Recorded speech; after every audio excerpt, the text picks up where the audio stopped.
श्रियकान्ताय कल्याणनिधये निधयेऽर्तिनाम् श्रीवेङ्कटनिवासाय श्रीनिवासाय मङ्गलम्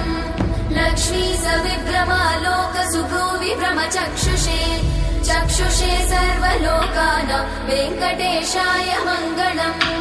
श्रीवेङ्कटाद्रिशृङ्गाग्रमङ्गलाभरणाङ्गये मङ्गलानां निवासाय श्रीनिवासाय मङ्गलम् सर्वावयव सौन्दर्य सम्पदा सर्वचेतसां सदा सम्मोहनायास्तु वेङ्कटेशाय मङ्गलम्